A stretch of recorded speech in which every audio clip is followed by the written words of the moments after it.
Hello and welcome to History Bubble. Today I will continue to talk about the history of Armenia. And last time we left off, Armenia had been in a struggle between Rome and the Sassanid Persians and had been divided between them. In Persia, the Armenians had gotten the right to practice Christianity when a treaty with the Romans made it so that Christians could practice Christianity in Persia and Zoroastrians could practice their religion in the Roman Empire. But this ended with further hostilities between Persia and now Eastern Roman Empire and a new Sassanid king of kings, Yasagert II, who wanted to ban all other religions from his empire. And so he sent an ultimatum to Armenia, demanding that they would stop some of their Christian customs. The Armenian nobles and priests gathered to decide how to react and decided to reject these new laws. They sent an entourage of Zoroastrian magi's to try to convert the population and to remove conflicting practices, but they were attacked by peasants led by a priest and ran down with the magi's, making them flee. The conflict now was inevitable, so one of the wealthiest nobles in Armenia, Vardan, gathered anyone who was willing to die for their faith and armed them. Persians now hurried to get a force to destroy the Armenians, but they had underestimated their foe and were defeated by the Armenian forces. But one of the Armenian generals, named Vasak, who controlled a big portion of the Armenian army, was a Sassanid supporter and wanted, or believed, that the Sassanids would win and deserted to their side and started destroying churches and imprisoning priests. When Vardan tried to confront him, he had already fled, ready to support the Sassanids. The two forces soon confronted each other, and a bloody battle soon ensued. The Persians won, but they took very heavy losses, which made them loosen up on the restriction on the Christians. But Armenians had scattered, since after Vardan had fallen in battle, they had no one to rally under and fled the battle. While the uprising was defeated, several guerrilla groups still operated in Armenia, so the Persians went about Armenia, trying to defeat them, with some success. The Armenians also demanded a trial for Vasak, hoping to punish him, and so they did, and he was sentenced to death. Later, another Christian province, Iberia, or modern-day Georgia, rebelled, and Armenia later joined in. They set up a new government and used guerrilla tactics to defend against the superior Persian forces. But soon, the Persian king died, and his successor wanted a peaceful solution to the Armenian problem. So he gave in to the demand of giving full religious freedom for Christians and even removing Zoroastrian temples from Armenia, and they got more autonomy. Meanwhile, in Byzantine Armenia, they had for a long time gotten a bit of autonomy in the form of 5 autonomous feudal kingdoms and 2 regular provinces. But in an effort to use the Armenians as a better attack and defend point for the Sassanids, they instead made all of these into a single team and imposed Byzantine law upon them, ending some Armenian customs. This started discontent in the region, which soon stirred up into an uprising who slaughtered Byzantine garrisons and expelled Greeks from the region. The Romans sent in their army to defeat the uprising, and so they did, killing or exiling all leaders. Later, the Romans promised the Eastern Armenians aid in rebelling against the Persians, so a resistance formed up. But the Byzantines never came, so after 2 years of fighting, the rebelling Armenians surrendered. A few years later, the Romans declared war on Persia and defeats them, and put another man on the throne, and in turn he gave the Romans part of Armenian Persia. Then, to try to get Armenians out of the way, both empires agreed to take a lot of Armenians into their armies to fight in the borders of their empires, so they could not rise up in rebellion against them. But a new threat now faced both empires, the Arabic Caliphate. They managed to conquer the whole of the Sassanid Empire and Byzantine, Africa and Asia outside of Anatolia. This of course also means Armenia. They tried later to rise up and were promised aid from the Romans, but as before, what little they got was to no use, and this only brought in more suffering for them when the Arabs brings down the rebellion. The Byzantines then tried to convert the Armenians into Greek Christianity. The Armenians answered that they would rather have their current Muslim overlords than the treacherous Romans. This angered the emperor, who sent in troops to ravage the lands and pillage what little wealth Armenia had left after the Arab conquest. This left Armenia in an awful state, with all of the richest pillage, mostly by the Arabs, but also now the Byzantines, and a lot of their able workforce taken as slaves were killed during the conquest. But it did not end there, since now Armenia became a battleground for the Romans and Arabs, both trying to take control, with the Caliphate being victorious.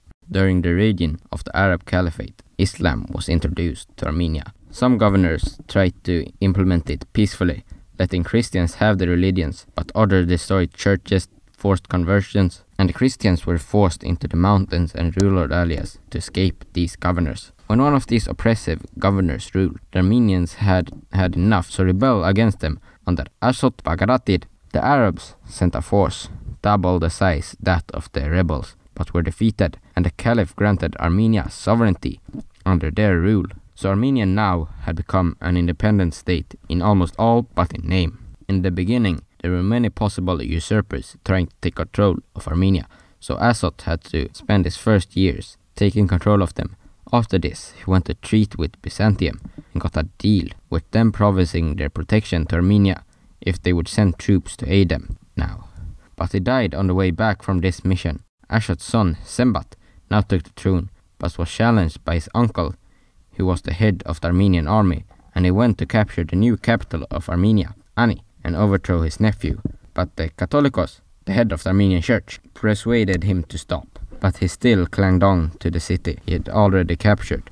So Sembat sent out a force to defeat them. He besieged the city, and the uncle surrendered, accepting the sovereignty of his new king. The Caliphate and the Romans also later extended the domain of Armenia, still technically under Abbasid rule, but they were still much smaller than their historical counterpart. But the semi-independent Emir controlling modern-day Azerbaijan wanted Armenia, so he invaded them. Sembat sent the Catholicos to treat with the Emir, but he demanded an audience with Sembat himself, which Sembat refused, leading to a battle with an Armenian victory. But the Azerbaijani were not destroyed and besieged and captured the city where most of Sembat's family were, so he had to give up one of his sons and a daughter and some territory to get the rest of them back. Before this, Armenia had to pay tribute to the Caliph through Azerbaijan, and they took some of the income. But after this conflict, Sembat decided to pray directly to the Caliph, lowering the cost and angering the new Emir of Azerbaijan. So the now angered Emir persuaded the Caliph to drastically increase Armenian taxes, and Sembat, to be able to pay them, had to increase the taxes of his subjects. The Armenian subjects then rebelled, and Sembat captured them and burned their eyes out to solve the situation. But this left him weak, so the Emir of Azerbaijan invaded once again, and this time won, installing Sembat's nephew, Gagik, as ruler of southern Armenia, now called the Kingdom of Vaspukaran, and conquered some of the western territories into his own domain.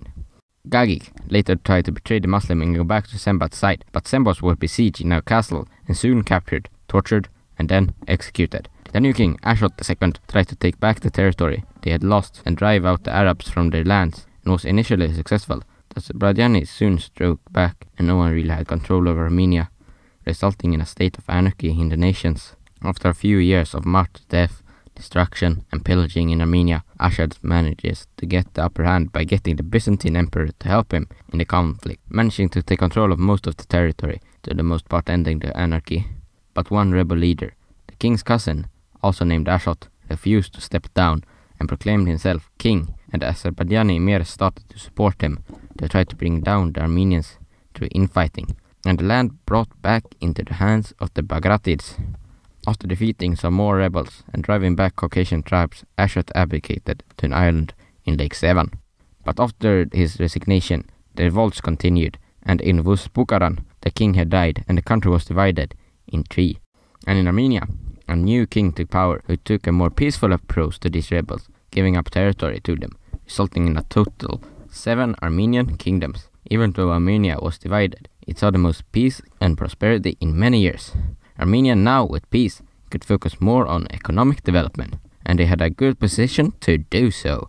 Being situated between the Muslim East and the Christian West, they became a gateway between the cultures, since a lot of Christian rulers did not want to trade directly with the Muslims and vice versa, but both were okay with Armenia. Armenia, just coming out of one of its worst periods, will now experience one of its best.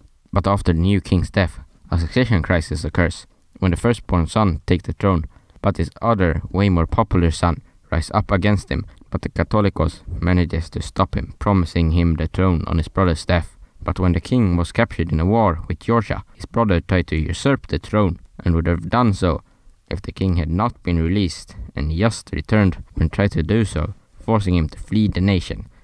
But a new threat emerged: the tribal horse lords of the steppe, the Scythians from the north, and the Seljuk Turks from the east, who came and ravaged Armenia.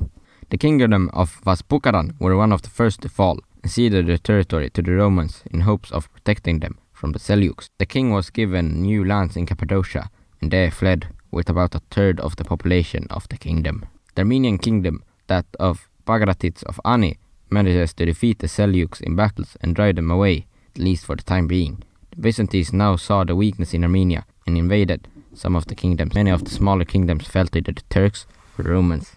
But even the king of the Bagratid dynasty in Ani soon gave up and promised the Romans their lands upon his death. But when that moment came, many nationalist forces refused to accept this, so the Byzantines sent their army to take the land and besiege Ani. But the nationalists attacked the soldiers besieging the city, causing them to disperse, crowning a new king, Gagik II. But the Turks came again, but Gagik and the other surviving Armenian kingdoms managed to repel them, but just barely. But the Byzantine Romans now came again, but were also defeated by Gagik. Even though he had won these battles, it was at the cost of most of his soldiers, while his enemies had just lost a tiny fraction of their numbers, and it was very unlikely they would survive another attack. But instead, the Byzantines started to bribe the Armenian nobles to betray Gagik and swear fealty to them instead of him, and most did, forcing Gagik to abdicate the throne, ceding his kingdom to the Romans. And with this, all Armenian kingdoms were defeated, and most of the territory was controlled by the Romans, a bit by the Seljuks, and the rest by the Emir of Azerbaijan.